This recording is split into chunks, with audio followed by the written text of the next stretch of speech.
And I'm tell just me going to which go from one. I'm just going to go from the beginning. Is there anything I need to do or force to be present? Because that's a darn good question. Alex, you ask yourself this every day? It's a I do. that's a good question to ask. So again, just is there anything I need to do or force to be present?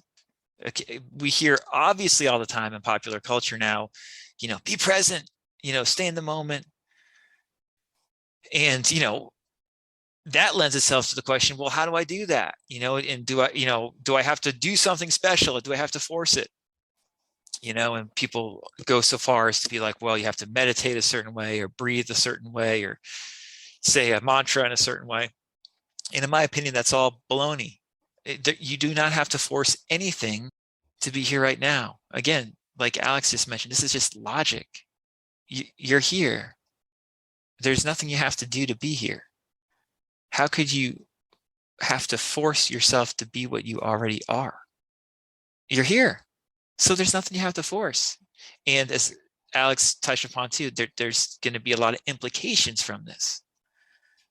But I think if we're looking at this kind of logically, we recognize I don't need breathing or meditation or an ice bath or whatever.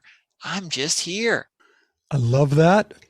And I love the fact that you also play with the other side of it, which is if that is true and it's radically true, why is it hard for me to get to that place? And if I kind of say, okay, it is kind of hard for me to get to that place, what can I do to kind of boost my chances of getting there, of being present? So I'm going to start with my first question is one that I got directly from your podcast, Law of Attraction Explored. And here's the question. What if I redirect my imagination to feel what I want again and again? And I'll tell you what really grabs me about this is I love the way you use imagination here because part of this voice that we have to wrestle with is the negativity associated with it, the negativity we've created. But we also have some positive aspects to our voice that we can tap into. And imagination for me, and I think for a lot of people, is a positive term. Oh, yeah, I'm good at imagining. I'm good at daydreaming. I'm good at playing pretend. That's all imagination. Oh, so I have imagination. What if I could redirect it, which is such an awesome word too. It's not forcing. It's there. It's imagining. What if I could redirect it? And what am I going to redirect it towards? Am I going to boss it around and tell it to do this or that? No, what if I just redirected it to feel what I want to feel? Oh, maybe I could do that. Oh, as soon as I say it, I feel it. I can't help but feel it. That's the magic of the question is I can't help but answer it. I answer it and I go, oh, I just directed my imagination to feel it. Oh, it's instant. Can I do it again? Can I do it again? And I do it a couple times. I go, hell, man, I got the keys to the kingdom right here. What do you think, Tim? I ripped this off of you, so add to Yeah, it. that's it. I mean, in my book, which is different than the podcast, although they really go hand in hand, in my book, The Law of Attraction Simplified, I say the problem is that we're imagining all day long and we don't realize we're imagining all day long. And we're predominantly imagining negatively.